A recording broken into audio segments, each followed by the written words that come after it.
Tomber est humain, se relever est divin.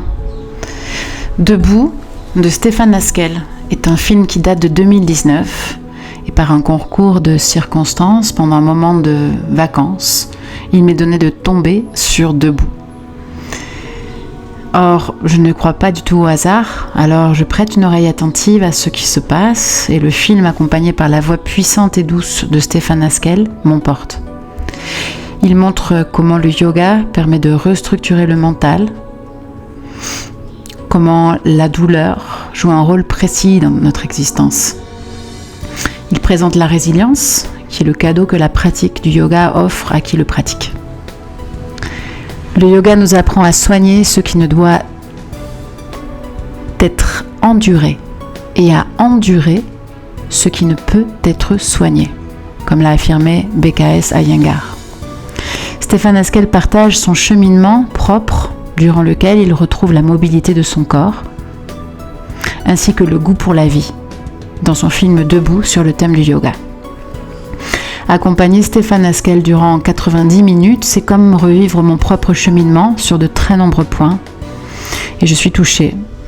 Ayant pratiqué tous les sports depuis très jeune, j'ai découvert le yoga de manière improbable à Mexico il y a 25 ans.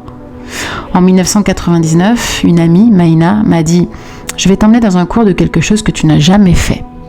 J'étais sceptique, croyant avoir tout pratiqué ou presque. C'est la pratique du yoga qui m'a patiemment menée vers la pratique de la méditation silencieuse, qui est le cœur de toute pratique, en 2013, près de 15 ans après avoir commencé le yogasana. Stéphane Haskell situe rigoureusement le travail immensément courageux que nous a légué BKS Iyengar, et notamment son texte « L'arbre du yoga », qui représente pour moi un livre indispensable à lire et à relire chaque année, ce que je m'astreins à faire. Et je confirme cette pensée qui m'accompagne depuis longtemps, on ne peut bien parler du yoga ou de la méditation que lorsqu'on sait pourquoi ces pratiques nous ont sauvé la vie. La quête de Stéphane le mène vers l'Afrique, et lui offre une rencontre avec la fondatrice de l'organisation African Yoga Project, ainsi que dans plusieurs prisons. Ce moment du film me rappelle le jour où je suis intervenue dans la plus grande prison du Mexique, El Reclusorio Oriente, en 2019. J'étais accompagnée par la merveilleuse Anne Moxie, professeure de yoga et fondatrice de Parinama, qui expliquait les postures que je faisais, que je réalisais, ainsi que par le musicien-magicien Eli O. Mais j'étais seule sur un tapis de yoga devant plus de 300 prisonniers hommes, assis devant moi dans un amphithéâtre. Et moi, au milieu de la scène, je m'observais en train de faire chaque asana, chaque posture, guidée par la voix de Anne, qui expliquait les bienfaits de chacune. Je n'ai jamais reçu autant de marques de reconnaissance de ma vie que ce jour-là, où les prisonniers faisaient la queue à la fin du cours pour me remercier personnellement, les yeux embués d'émotion et de gratitude. Il y avait des couleurs lumineuses à porter et d'autres à ne pas porter, le gris, le marron. Tout cela faisait partie du protocole. Et la photographie prise à la sortie montre Anne, Ellie et moi, le sourire ancré sur les visages, l'amour irradiant tout notre être. Dans la voiture nous menant vers la prison, Anne nous a obligés à nous changer. Un moment inoubliable que de se changer dans la voiture. Ellie porte une sorte de sarouel rouge, presque une jupe, un haut violet. Je porte un haut violet un petit peu moins foncé que le sien, un pantalon de yoga large qui ressemble aussi à un sarouel, et au milieu, Anne, toute de bleu foncé vêtue, une bouteille à la main, un grand sourire aussi.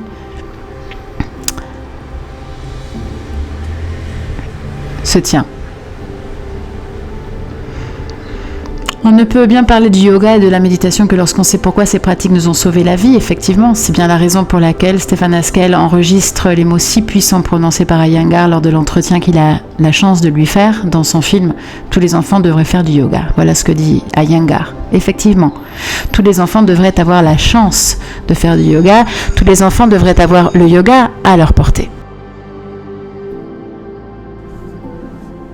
Comme une pratique disponible. Comme le disait mon ami et psychanalyste et peintre Jean Thibault Foultier dans un entretien que nous avons eu ce week-end passé, effectivement, il me disait le yoga, pas forcé, jamais forcé, mais comme quelque chose, comme une pratique qui est disponible. Lui, il l'a fait exactement de la même façon avec des enfants pour le tai chi, dont il est maître, qu'il enseigne. Et il me disait, je me permets de partager, Jean Thibault, il me disait, je les prenais à la sortie de l'école, on faisait un goûter, on faisait un peu de tai chi, ou on n'en faisait pas, ceux qui ne voulaient pas. Et voilà, les enfants ont pu recevoir cet enseignement précieux. En parallèle de mon activité de psychanalyste et de celle de professeur de yoga, j'ai été enseignante de maternelle et de primaire dans une école française assez longtemps, entre 2009 et 2021. Durant toutes ces années, j'ai enseigné le yoga et la méditation comme j'ai pu, convaincue de l'importance de cette pratique pour devenir un être humain heureux, sachant habiter son corps. Finalement, heureux et sachant habiter son corps, c'est un peu la même chose. Au début, en 2009, un directeur d'école m'avait demandé de ne pas présenter la méditation comme telle et de dire plutôt qu'il s'agissait de relaxation, car cela passerait mieux. Ça faisait moins secte. Ensuite, plus tard, dans un autre établissement, on m'a demandé de ne pas trop faire de bruit avec cette pratique. On a même empêché un membre de la direction de pratiquer le yoga avec les professeurs qui souhaitent introduire un peu de douceur dans leur quotidien après les cours. Et c'était l'administration qui était la plus à faveur de la pratique du yoga. Et le corps enseignant, la direction du corps enseignant ne l'était pas. Aujourd'hui, je suis responsable du yoga et de la méditation dans une école britannique à tous les niveaux, de la maternelle au primaire, en passant par les familles des enfants étudiant dans cette école, pour certains cours de yoga et pour d'autres ateliers concernant des thèmes comme la communication non violente ou l'autocompassion. Et je confirme ce que j'avais découvert lorsque j'étais partie étudier au Royaume-Uni, mon premier master à l'âge de 21 ans.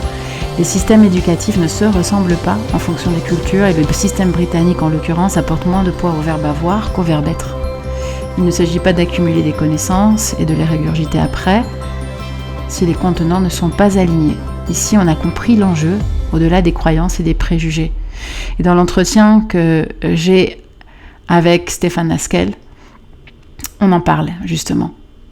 On parle de l'importance de la possibilité d'offrir le yoga aux enfants, de ce qui est en jeu pour les enfants d'aujourd'hui, en 2024, et de réussir à dépasser les préjugés. Il parle des scuds qu'il a pris, et je parle aussi des miens.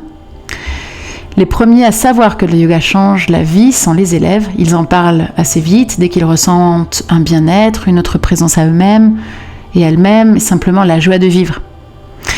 J'avais d'ailleurs enregistré un épisode du podcast Just in Time qui a dédié toute une série au yoga, à la méditation, et j'ai enregistré avec des pratiquants de collège ce qu'ils disaient sur leur pratique à la fin de l'année.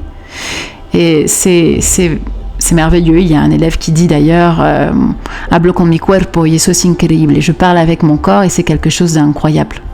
C'est l'épisode 150 qui est en espagnol pour cet épisode puisque l'enseignement se fait dans une école au Mexique. Cela ne signifie pas, bien sûr, que toutes les résistances aient sauté. Les professeurs eux-mêmes et les professeurs elles-mêmes sont engoncés dans des habits qui ne leur vont plus et malheureux dans leur vie et leur établissement, où chaque année on leur ajoute des élèves, des responsabilités et d'autres délicieux détails, ont tendance à rejeter les pratiques qui redonnent le sourire. Mais l'espoir est là, c'est la raison pour laquelle chaque semaine j'y retourne, poussée par la conviction. Iyengar disait « Tous les enfants devraient faire du yoga afin qu'ils puissent comprendre leur corps et leur esprit ». Je répète sans cesse que je ne pratique pas et n'enseigne pas le yoga cosmétique, ce n'est pas une boutade. Il est essentiel pour moi, effectivement, de réussir à montrer la dimension thérapeutique de la pratique. C'est pour cela que le yoga est une pratique pour tous et pour toutes. Et Stéphane le dit d'ailleurs dans l'entretien que vous allez écouter. Il le dit, on peut pratiquer le yoga dans un fauteuil roulant. Il suffit d'avoir un corps, effectivement, et le désir de le transformer en un temple de l'âme. Stéphane Haskell a vécu des moments de désespoir profond, qui d'ailleurs ce sont ces moments qui l'ont mené vers cette recherche. Pourtant, il était plus que sceptique. Il le dit d'ailleurs, vous allez entendre sa voix qu'il le dit. Il a le courage d'ailleurs d'en parler dans son film, de dépasser cette pudeur qui nous empêche souvent de partager des choses importantes. Et personnellement, je comprends ce qu'il a traversé car je goûte chaque jour les bienfaits de cette pratique qui transforme tous les rapports que nous avez avec la vie. Son film me touche, je décide de le contacter, personnellement. En plus, sa chienne Electra qui apparaît dans le film et qu'on peut voir ici, et la copie qu'on peut voir au début, et la copie de ma chienne adoptée l'an dernier. Je l'ai retrouvée attachée sous la pluie à un poteau, une chaîne autour du cou, très malmenée. Elle est restée 1 mois chez le vétérinaire et je l'ai appelée Alice Miller parce qu'à l'époque je donnais un séminaire l'année dernière sur un livre d'Alice Miller.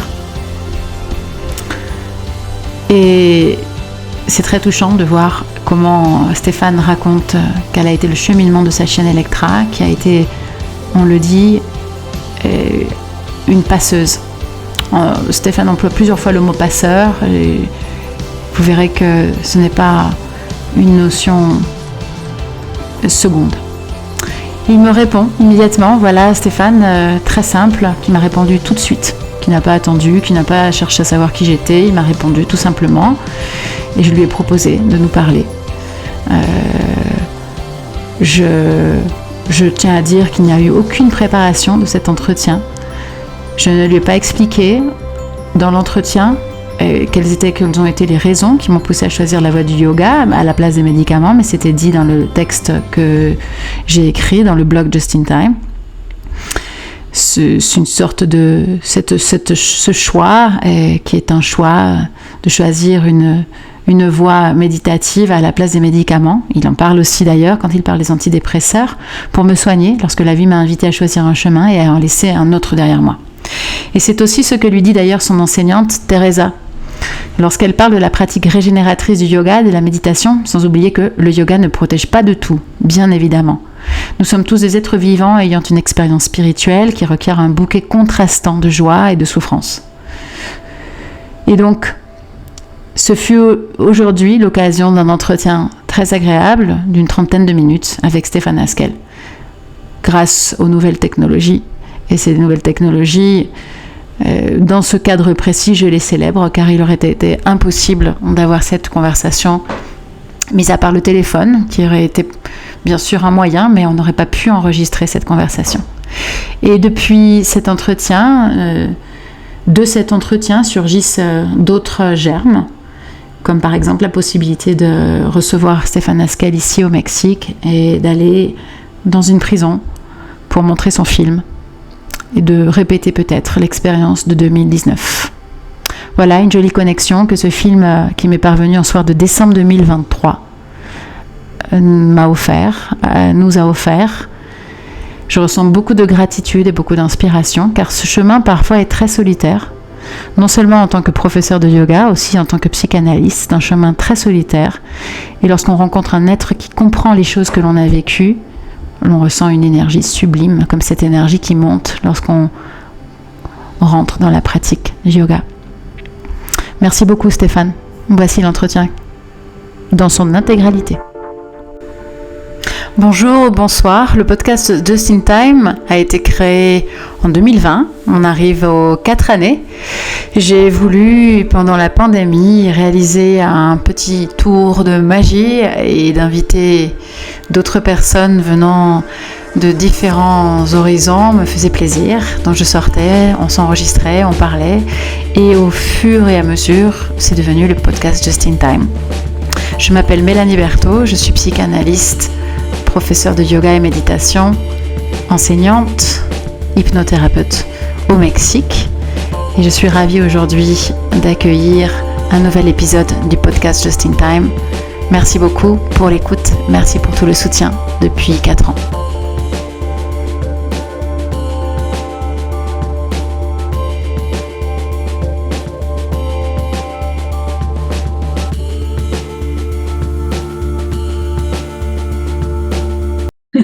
Bonsoir Stéphane, c'est bonsoir pour vous. Ici, ouais, voilà, c'est noir là. Oui, c'est ça. Quand je vous proposais d'aller vous promener, oui, c'est pas du tout attrayant en fait. Pas loin de la plage là, donc ça aurait pu être sympa, mais alors là, c'est nuit noire.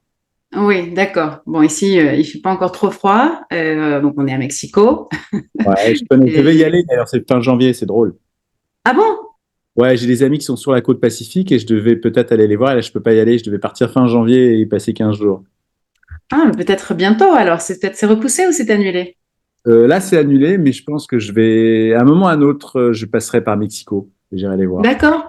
Bon, alors, donc Voilà. c'est un premier entretien Ouais. grâce aux technologies, aux nouvelles Ouais. technologies. Ça me fait très plaisir de parler avec vous parce que, en fait, j'ai été complètement emportée par le documentaire, votre film, Debout, Ouais. que j'ai découvert vraiment par hasard.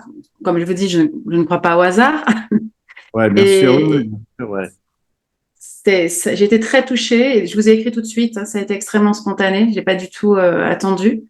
Mhm. D'abord, je me suis dit, bon, est-ce qu'il est sur les réseaux sociaux? Je vous ai trouvé. Oui, j'ai encore du mal, mais en fait, ce qui s'est passé, c'est qu'avec le film, puis le livre, et puis les autres livres, bon, oui, donc on a été un peu obligé de communiquer sur les réseaux, donc je le fais un Mhm. minimum. Quoi. Voilà. Oui, oui. Alors, merci pour le temps que vous De prenez rien. pour qu'on se parle. Vous avez déjà lu l'article que j'ai écrit à brûle-pourpoint, Ouais, juste après avoir fini debout. Alors, je ouais, tiens à vous dire que je suis debout actuellement. Je travaille debout. d'accord. Et ce n'est pas un hasard non plus. Je travaille debout depuis, en fait, pendant la pandémie, je me suis rendu compte que rester assise aussi longtemps, c'était pas possible pour moi. Ayant Mhm. été enseignante pendant très longtemps et puis professeur de yoga, donc je me suis mise debout. J'ai inventé une sorte de dispositif. Et après, j'ai lu le livre de Marie-Pierre Lillenseger, je ne sais pas si vous la connaissez, qui s'appelle Non, Debout. d'accord. Et donc Marie-Pierre, qui d'ailleurs avec laquelle je me suis entretenue dans le cadre d'un podcast, je vous l'enverrai si vous Ouais, voulez, et dit justement, elle préconise la position debout pour travailler. d'accord. Donc je me suis acheté, je vais vous montrer ce bureau là, qui est un bureau qui monte et qui descend, voilà, D'accord, oui, et je qui vois est très une bien. petite merveille parce que voilà, Ah, je l'ai juste à ma ouais, hauteur. ouais, moi j'aime bien. Il y a aussi un espèce de siège où on met les genoux en avant. Comme ça, on a le dos comme ça, qui est pas mal. On a la prod où je vais bosser de temps en temps. C'est pas mal, ça aussi. Comme un siège de méditation un petit peu. Un peu, oui, oui, c'est ça, mais surélevé. Donc, on a les jambes, les genoux posés sur des trucs surélevés et les fesses sur un petit Oui, dossier. oui. Ouais, c'est agréable. D'accord, très bien. Stéphane, on m'entend bien parce que j'ai un joli micro là. Est-ce qu'on entend Ouais, bien ma voix? ouais, on entend très bien. Oui? Ouais, ouais, ouais. Ok, très bien. Bon, alors en fait, au départ, le podcast, c'est une conversation très spontanée, comme tout le reste, où on marche, on échange ce qu'on a envie d'échanger ensemble. Moi, ce qui D'accord. m'intéressait, bon, déjà, c'est de parler de votre processus du film. Vous dites quand même beaucoup de choses déjà dans le film. Vous partagez, vous êtes très généreux dans ce que vous dites. Et Mhm. j'aimerais savoir où vous en êtes depuis déjà pour faire une sorte de rétro, un regard en rétro d'aujourd'hui vers l'arrière. Où est-ce que vous en êtes depuis ce film? Est-ce que ce film a changé quelque chose dans votre vie, ce désir de partager ce qui vous était arrivé et votre expérience du yoga?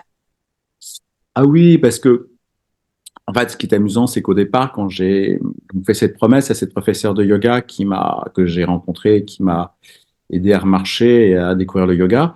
Quand je lui ai fait la Mhm. promesse à la fin du cycle de 3 ans qu'elle m'avait demandé de suivre, voilà, je lui ai dit, je vais lui Teresa, lancer. n'est-ce pas?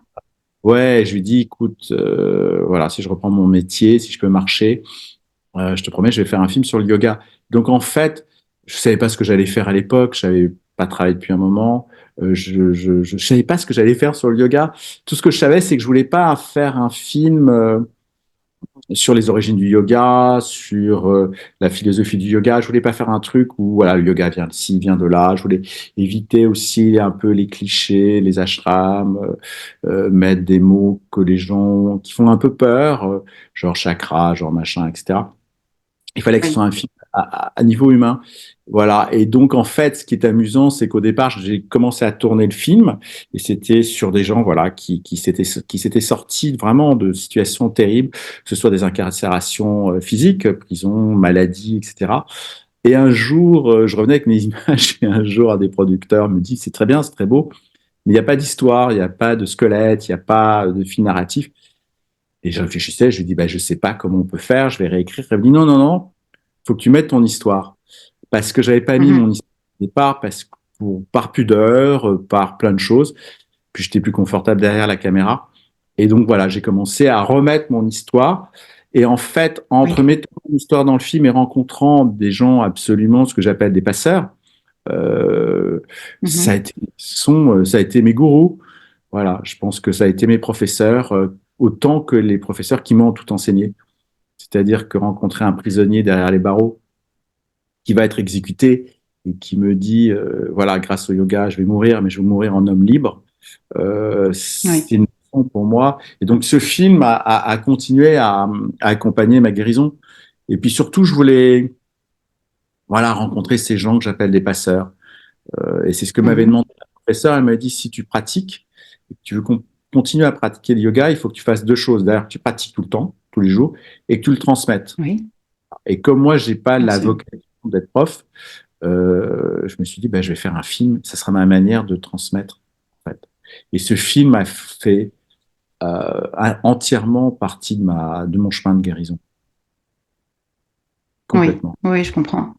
D'ailleurs, Voilà, les ça, personnes qui voient ce film, qui regardent ce film, on a lu mon article et après on m'a dit, ah, justement, je suis allée regarder ce film et tout le monde répond la même chose. C'est-à-dire, mm. j'ai envie d'en faire. Ça me donne envie d'en faire. Oui, c'est drôle parce que je dis toujours, j'ai beaucoup accompagné le film en Europe, parce qu'il est sorti dans 8 pays.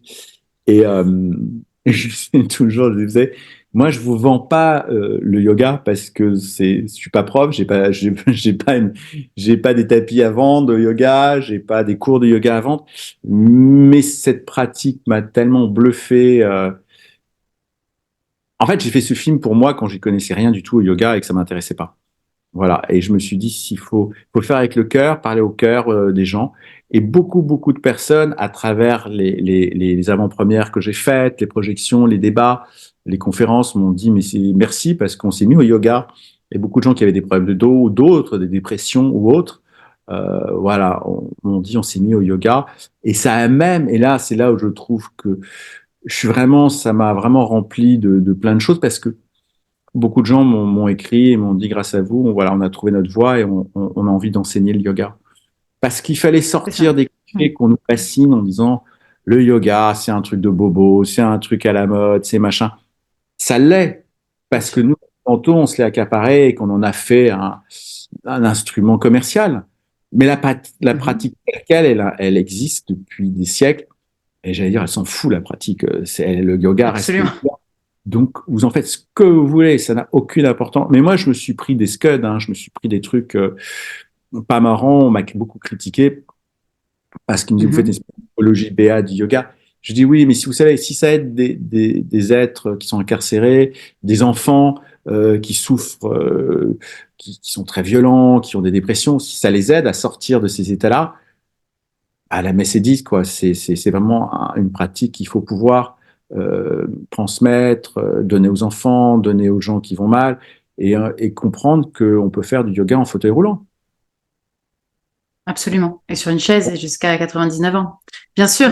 Alors justement, vous êtes bien placé pour le faire parce que vous avez vous-même vécu une transformation et on peut dire une salvation à travers, grâce au yoga. Pour celles et ceux qui n'ont pas, et d'ailleurs, bon, je pourrais vous parler de mon cas aussi. Pour celles et ceux qui n'ont pas encore vu debout, est-ce que vous pouvez nous rappeler, Stéphane, comment est-ce que le yoga est arrivé? Bon, d'abord, peut-être ce qui vous est arrivé avant, si vous avez envie de revenir vers ce moment-là, et comment le yoga est apparu dans votre vie?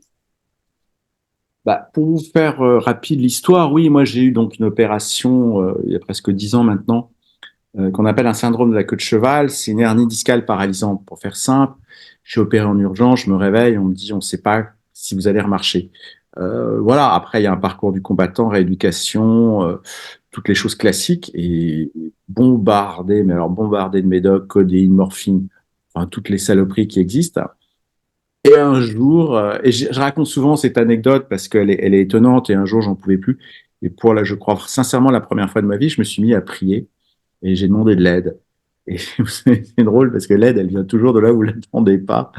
Et ma cousine C'est vrai. américaine passe à Paris, déboule, j'étais vraiment sur un lit allongé, j'étais retourné chez ma mère, enfin bon bref, c'était vraiment la cata. Et elle me dit, j'ai quelqu'un à te présenter, elle me présente cette femme très charismatique, qui s'appelle Thérèse, qui est moitié norvégienne, non, suédoise et moitié américaine. Et bref, on parle, et elle me dit, voilà, j'ai soigné, j'ai aidé des cas comme le tien par la pratique du yoga. Et je l'ai regardée, je me suis dit, elle est dingue. Elle est complètement Vous étiez azimutique. sceptique. C'est même plus que sceptique. Je me dis, elle est folle. Je lui dis, mais je peux à peine marcher, j'ai mal partout, comment veux-tu que je pratique un truc? Pour moi, c'était, vous savez, les préjugés, ils sont forts, hein, ils sont puissants, parce que pour moi, c'était plus une gymnastique, hein, ça restait ça. J'avais pas d'autre jugement. Elle réussit à me convaincre. Et quelques mois plus tard, je suis donc parti en Allemagne. Et là, elle m'a dit, ce que tu vas faire, c'est simple. Est-ce que tu es prêt à donner 3 ans de ta vie à t'investir, sinon ça vaut pas la peine. Et vous savez, il y a ce moment-là, il y a ce moment de tel désespoir que je me suis dit, j'ai rien à perdre. Et je suis rentré dans, en fait, une formation de professeur de yoga sans le savoir. Mais ce qui était formidable, c'est qu'elle m'a demandé d'apprendre. J'ai étudié l'anatomie du corps humain. J'ai plongé dans les Mhm. fondamentaux, les Yoga Sutras, la Bhagavad Gita. On a étudié les Védas. C'était passionnant. Je me suis dit, voilà, j'ai trouvé le langage que je cherche depuis tout le temps, depuis toujours. Et donc, j'ai plongé dans la pratique avec beaucoup de résistance, avec beaucoup de peur. J'en ai eu ras-le-bol. Je lui ai balancé mon tapis à la figure. J'ai dit, ça marche pas. Enfin, tout ce qui est normal parce que le yoga, j'allais dire, c'est comme une machine à laver, ça essorage, quoi. Ça essore tout. Tout remonte à la surface. Le bien, le mal, les colères, les joies. J'ai pleuré, j'ai rigolé. Et il fallait ça. Il fallait ça pour que je puisse me reconstruire. Et ça a été une longue période de reconstruction. Et c'est pour ça, dans le film Debout, à un moment, elle dit, le yoga, c'est une psychologie du corps et du mental. Et c'est vrai. Absolument. Oui, Et j'avais bien sûr. jamais, dans mon éducation, je faisais du sport, je faisais du ski, du tennis, du windsurf. Je faisais tout, j'allais dire, dans la compétition, dans la force. Et il y a un prisonnier à San Quentin aux États-Unis qui dit cette belle phrase et il dit, j'ai compris grâce au yoga que la seule compétition que j'avais, c'était avec moi-même. Et c'est vrai. Et j'ai appris à Mhm. lâcher, à faire confiance. Et puis surtout, je me suis donné une discipline et j'ai pratiqué même 10 minutes tous les jours. Et vous Donc ça, continuez. je continue. Ouais, ouais, ouais, tous les matins. Oui. Mhm. Mm. Et qu'est-ce Voilà. que ça a changé après autour de vous dans votre profession, dans votre vie quotidienne? Bon, c'est une renaissance. Oui. Euh, Mais je pense sincèrement, et c'est pas pour dire oui, c'est magique, c'est pas magique, c'est une discipline, c'est une pratique très, très, très intéressante et profonde. Ça a changé, en fait, ça a fait une chose étonnante, c'est que ça a changé mon regard sur moi déjà. Euh, Parce que c'est une forme d'introspection très puissante, d'aller puiser des ressources qu'on ne connaît pas, d'aller vraiment faire une étude presque anatomique de notre corps et de nos corps, parce qu'on a plusieurs corps, on a le corps physique, le corps mhm. mental, le corps émotionnel, on a d'autres corps, même des corps plus subtils, comme on apprend en yoga. Et ça m'a appris à avoir un autre regard sur le monde et les autres. En fait, c'est surtout ça. J'étais quelqu'un qui était très en colère. J'étais, Vous avez lâché votre colère? ouais, j'ai lâché ma colère. Ça a mis beaucoup de temps. Et puis il y avait aussi une chose, c'est que j'avais des douleurs chroniques 24 heures sur 24. Donc ça a continué à attiser ma colère. Et je vois que surtout par la pratique, par l'apprentissage de la respiration, donc des techniques de pranayama, j'ai appris à mettre, j'allais dire, du, de la douceur, du froid sur ce qui était enflammé. Et il n'y avait pas que le corps qui était enflammé, parce que j'avais une sorte de colère, d'injustice. Pourquoi moi? Qu'ont légitimement tous les gens qui traversent des maladies graves.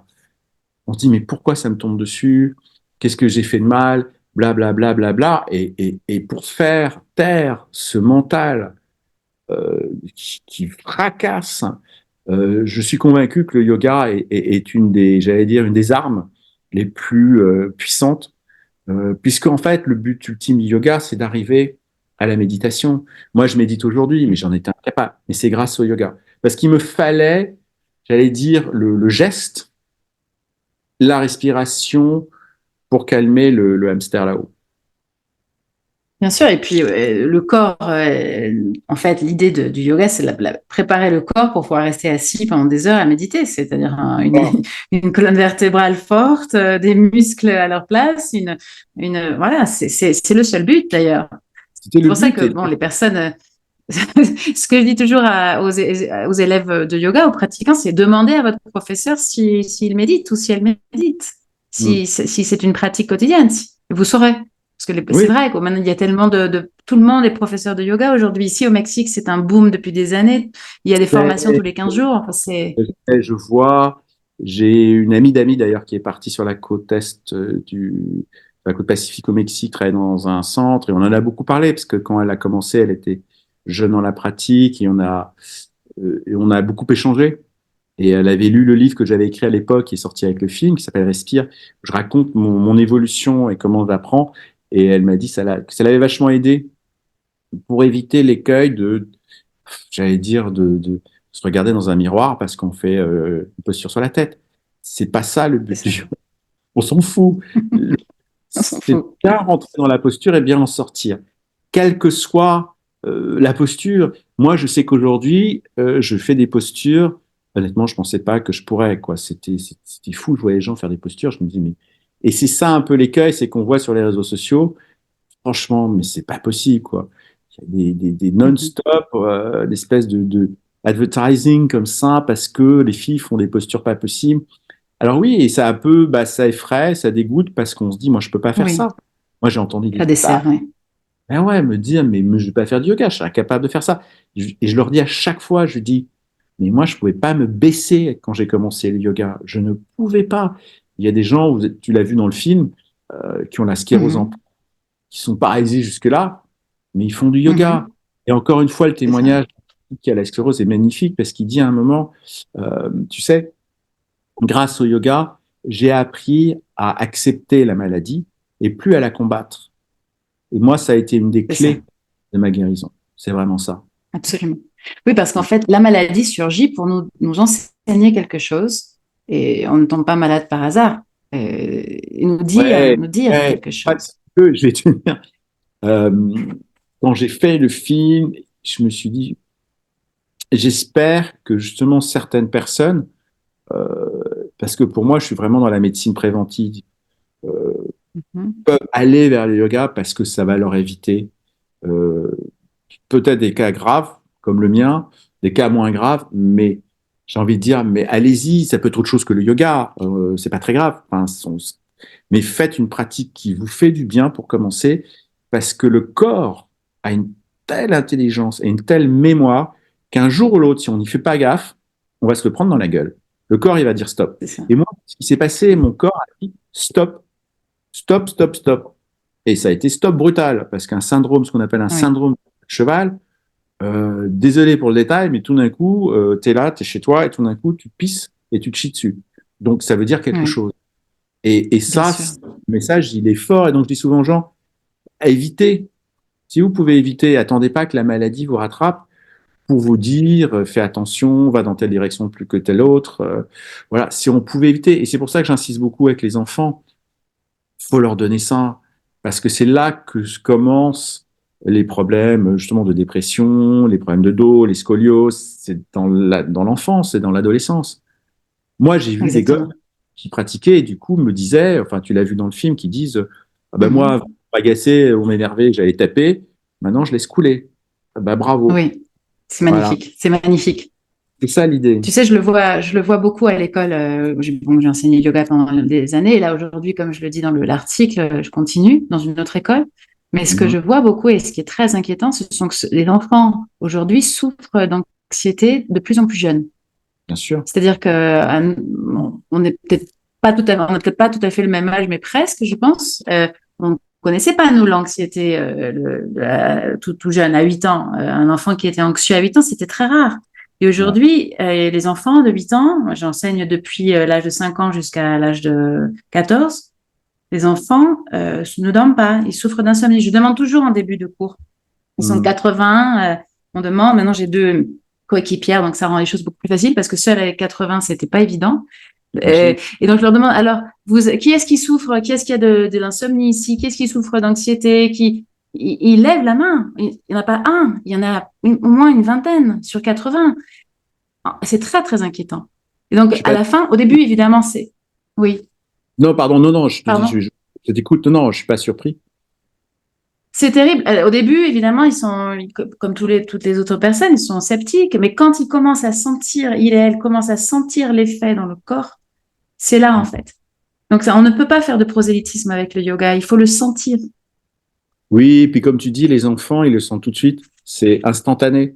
C'est des éponges. Le corps, il est complètement réceptif et ouvert. Et donc, il n'y a pas de triche. C'est genre, ils te disent, C'est c'est de la ça. merde, gars, ou ils adorent. Et généralement, c'est vrai C'est ça. que, en plus, comme il y a un côté amusant et ludique dans le yoga, on va faire la posture de l'arbre, on va faire le lion, on va rugir, on va faire des choses. Donc, ils se disent, ah, ben, c'est sympathique. Et puis, il y a une chose qui est étonnante, c'est que très vite, et moi, je le vois même pour les adultes, ça crée le lien, puisqu'on est dans la même énergie, la même vibration. Et donc, cette vibration, elle est entre les êtres. Et quand on pratique, l'énergie monte dans le corps et donc elle s'étend et elle va toucher notre voisin, notre voisine. Et donc il y a, pas forcément dans un cours, tu vas rentrer et sortir comme ça, mais dans les écoles, je vois les enfants, du coup, ils ont, bah, ça les calme et ça les calme entre eux. Donc ça donne cette belle, ce lien. Et c'est ce qui fait que les enfants, moi je trouve, souvent et adolescents sont de plus en plus déprimés, violents, etc. C'est qu'il y a ce manque de lien. Et Oui, comme il y a la tout un truc, solitude. tous les réseaux sociaux où on est dans la comparaison et machin et truc, et l'autre il est plus beau, et l'autre il a ce que j'ai pas, etc., c'est super violent, c'est super dur. Là, j'étais au Népal pendant un mois et j'en parlais avec un homme, un guérisseur avec qui je faisais une formation, et il disait, moi je vois de plus en plus de jeunes prendre des antidépresseurs, très jeunes. Oui. Et comme ils Mhm. vont vers l'alcool, la drogue et tout ça, mais c'est vrai que C'est c'est ça. une des solutions. Et le yoga, la médite, enfin l'art-thérapie, on fait tout ce qui aide les enfants à s'exprimer et à s'exprimer par l'art, par le physique, au lieu d'aller se retrancher dans des, justement, dans des espèces de, comment dire, de psychoses qui naissent. Et après, je te dis pas, alors quand ça explose et qu'ils sont adolescents, alors là, c'est boum. Ah oui, bah C'est très- absolument, bien sûr. Et Alors, la solution que moi j'ai trouvée, c'est d'aller le proposer aux écoles. Et bon, il y a énormément de difficultés, hein. Moi aussi, je me suis pris des scuds, comme tu disais tout à l'heure, et je m'en prends encore. Hmm. Mais bon, il faut, voilà, quand on est convaincu et quand on est passé par là, c'est un chemin. C'est un chemin. Bien sûr. Finalement, tu te disais que tu avais eu affaire à des passeurs, mais toi-même, tu es devenu passeur. Oui, c'était un peu l'idée au départ. D'ailleurs, quand ma prof m'a dit, voilà, si tu transmets pas, c'est pas la peine. Et donc, c'est vrai que mon métier, c'est celui-ci. Donc, c'est vrai que ça a été l'occasion rêvée, c'était d'être, voilà, de continuer à continuer. Et ce qui a été merveilleux, c'est d'avoir pu, pardon, accompagner le film dans des Oui. projections. Et je continue. Là, il y a 2 mois, j'ai été à la prison de la santé où j'ai montré le Mhm. film. L'année d'avant, j'avais été à la maison d'arrêt de Villepinte, à côté de Paris, montrer le film devant 200 détenus. Je l'ai fait dans une école. Donc c'est ça, c'est l'idée, c'est de continuer l'action, pas s'arrêter. Et c'est Mhm. pour ça que je sens que le film est plusieurs vies en fait finalement, et que justement euh, on puisse en parler, qu'on puisse échanger dessus. J'aurais aimé qu'il soit plus montré dans les écoles. Euh, Oui. voilà, à titre totalement éducatif, parce que mais c'est compliqué souvent, hein, parce que tu sais, il y a encore pas mal de résistance. Si c'est pas des professeurs comme toi qui introduisaient la pratique au sein même de l'école où vous êtes, c'est-à-dire par l'intérieur, c'est encore compliqué. Alors il y a des régions en France, des départements où ça se fait assez facilement, et bizarrement d'autres départements où c'est niette, où c'est vraiment Terrible. c'est le yoga, ça Oui. vient, c'est bizarre. Alors qu'aujourd'hui, tu sais, en France, je sais pas comment vous êtes au Canada, mais moi, je sais enfin, je suis pas allé au Canada depuis Au longtemps, mais Mexique. au Mexique, pardon, c'est vrai que tu es canadienne, mais au Mexique, Non, je suis française. quoi, tu étais canadienne? Mais J'avais non, pas, pourquoi? je sais pas pourquoi, mais ça m'a pris comme ça. Mais non, je suis du Ah non, mais sud. non, Comme mais, tu disais que tu étais dans le sud, je suis du sud de la ah France. oui. Et toi, par exemple, au Canada, je sais pas pourquoi je pensais à ça, tu arrives, le yoga, c'est un art de vie qui est partout. Il n'y a aucun problème. Bien sûr. Tu Oui. vois, en France, on est quand même aujourd'hui, Il y a eu un sondage l'année dernière, on est 7 millions à pratiquer quand même. C'est énorme. Mhm. Donc, tant mieux, plus ça s'étend, moi je trouve, voilà, ça va continuer à s'étendre et à toucher. Voilà, il faut que ça aille vraiment toucher les écoles. Et comme je dis, il y a beaucoup de profs très courageux qui vont aussi, qui l'introduisent en prison. Je suis Oui, convaincu aussi, et j'ai eu une histoire, on n'a pas pu le filmer, mais d'un prisonnier justement qui a appris le yoga en prison, qui est sorti en, je crois, liberté conditionnelle ou provisoire, qui avait un bracelet électronique, qui s'est mis à pratiquer en dehors de la prison, qui est devenu prof de yoga, etc. Donc ça, je veux dire, c'est peut-être aussi un outil de réinsertion puissant. et bien sûr. D'ailleurs, je vais te proposer très clairement d'organiser ça ici, parce que au Mexique, donc au Canada, parce qu'en fait, comme je le raconte dans l'article, je suis allée faire cet enseignement donc devant de très nombreux hommes, seuls en train de pratiquer, et j'ai Ouais. eu les démonstrations de reconnaissance. J'ai jamais reçu autant d'amour de ma vie à la fin. Ils pleuraient, hein, ils venaient me voir en pleurant, en disant merci, merci, et c'était vraiment respectueux. C'était pas du tout, c'était vraiment parce qu'ils avaient vécu quelque chose de fort. Et donc, je pense qu'on pourrait organiser tout à fait ça, parce que la personne qui a amené le yoga au Mexique, elle s'appelle Anne. Et Ouais. avec elle, on y est allé. Elle est toujours très, très impliquée là-dedans, Anne Moxie. Et je connais d'ailleurs justement un professeur de yoga qui était un ancien prisonnier qui s'appelle Freddy, qui enseigne, qui continue dans cette voie. Donc ici, c'est très puissant parce que bon, les conditions dans les prisons, tu pourrais imaginer qu'au Mexique, c'est terrible. Et ici, la présomption d'innocence n'existe pas. D'accord. Voilà. Donc, on peut arriver en prison alors qu'on est complètement innocent et y rester longtemps. Hmm. Donc, si tu as envie, on organise quelque chose dans les prochaines années, dans les prochains mois, les prochaines années. C'est tout à fait Un possible. Il y a vraiment un besoin. Un jour, je sais que là, si je vais voir ses amis, je m'arrêterai à Mexico quelques jours Mhm. et on peut On peut organiser. organiser ça. Moi, je Oui, baragouine trois mots on en d'espagnol. parlera. On peut tenter le choc, ouais, bien sûr.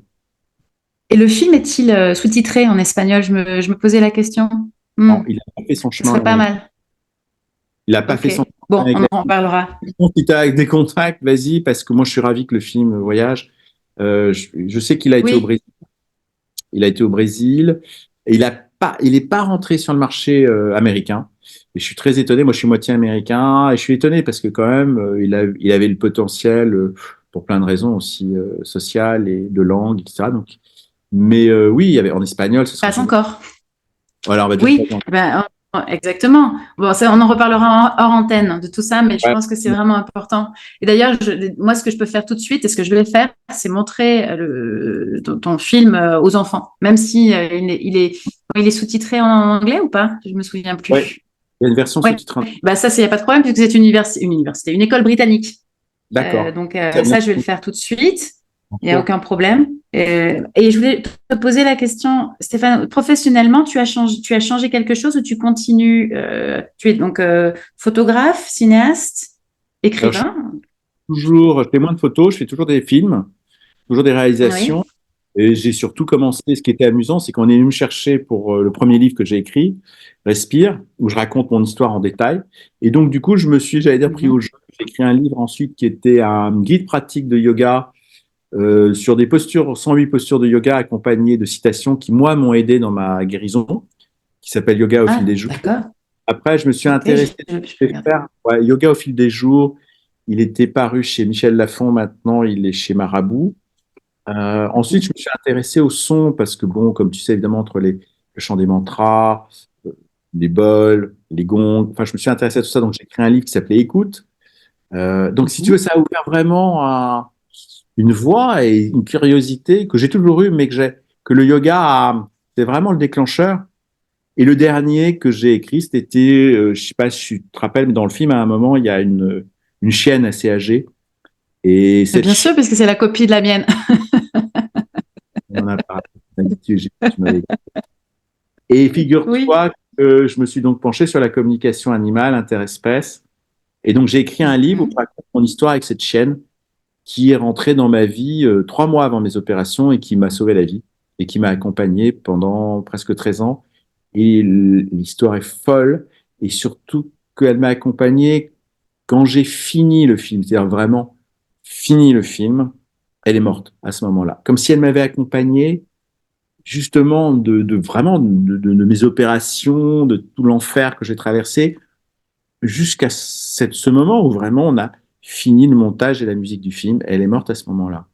Comme si, donc j'ai Oui, voulu aussi lui rendre hommage et donc j'ai écrit ce livre qui s'appelle Dans les yeux d'Electra, parce qu'elle s'appelait Electra, pour lui oui. rendre hommage, où je parle aussi des moments, enfin, comme tu connais sans doute, où tu as pratiqué et tu es sur ton tapis de yoga et tu as la boule de poil qui déboule et qui fait son chien tête en bas, quoi. C'est quand même C'est ça, ils sont exactement. étonnants, ils Oui. sont étonnants, ils sont Oui, les étonnants. animaux aussi sont des passeurs, hein. Ouais, On le sait, absolument. ça. Lorsque tu viendras à Mexico, je te présenterai ici une personne qui est une grande défenseuse des animaux, qui justement est survivante de cancer aussi, et Katia Arida, je te la présenterai, on pourra en reparler. Avec En tout plaisir. cas, je pense que... Ah oui, je voulais te parler avant de se quitter, le livre Respire de Mireille Massé que je suis en train de lire. Je ne sais pas si tu le connais. Non. Mais il est publié Euh, en livre. il est publié, oui. Il a été publié il y a quelques mois, peut-être 2 mois ou 3 mois, je suis pas sûre, mais je suis en train de le lire actuellement. Très beau livre, très beau livre, plus orienté. Ouais, c'est un mélange. Il y a de la philosophie, il y a de la littérature. Elle, D'accord. enfant d'un panadero, d'un boulanger qui Ah toussait oui, toute son enfance parce qu'il respirait les farines toxiques. Donc, c'est intéressant son histoire aussi. C'est vraiment un ouvrage littéraire que j'ai ouais. découvert récemment, donc je te le conseille. Avec plaisir. Je En vais tout cas, noter. Stéphane, oui, je voulais savoir, tu avais quel âge quand c'est arrivé, cet événement? Tu le dis, Quel hein, âge? Je devais avoir 43, 40, 44 ans, je crois, ouais.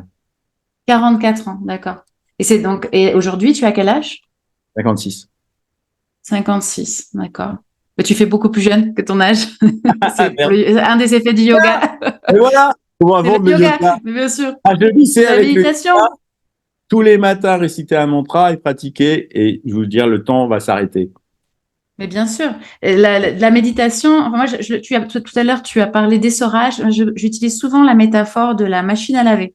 Bah, tu vois, voilà. Pour moi, le yoga et la méditation, c'est une machine à laver. Tu rentres dans une machine à laver, tu es nettoyé, tu ressors. Donc forcément, c'est normal que, bah, de toute façon, c'est prouvé scientifiquement, l'âge biologique et l'âge chronologique se séparent après plusieurs années de pratique. Déjà, et puis Hein, je vais te donner une anecdote. J'ai rencontré un radiologiste. Et en fait, c'est intéressant parce qu'en fait, il me disait un jour, de temps en temps, je vois pas les patients, parce que, enfin, les gens dont je fais les radios, parce qu'il y a, bon, j'ai pas le temps. Et il me dit, par contre, de temps en temps, je regarde et tout le temps, ceux qui pratiquent du yoga ont des os, une ossature qui a 10 ans de moins que leur âge. Et je suis pas mhm. surpris. Non, moi non plus. Moi non plus. Pas du tout. Stéphane, c'est un plaisir de te parler. Je te remercie de nous avoir offert un peu de ta soirée, puisque pour toi, voilà, il est 18h30, Ouais, presque 19h. ouais, presque Et 19 donc, heures. voilà, bah, c'est un premier entretien pour que ici aussi, les personnes qui ne te connaissaient pas te connaissent. On ira regarder, bien sûr, Yoga au fil des jours, écoute, dans les yeux d'Electra. Et je te propose de se revoir dès que tu as ton billet pour le Mexique. Voilà, je te fais signe dès que j'arrive à Mexico City et je te fais estar aquí. Perfect. Ok, je te remercie. Parfait. Merci beaucoup, Stéphane. C'est un vrai plaisir. Merci. Une grande Bien. joie. Bonne soirée. À très bientôt. Bye bye.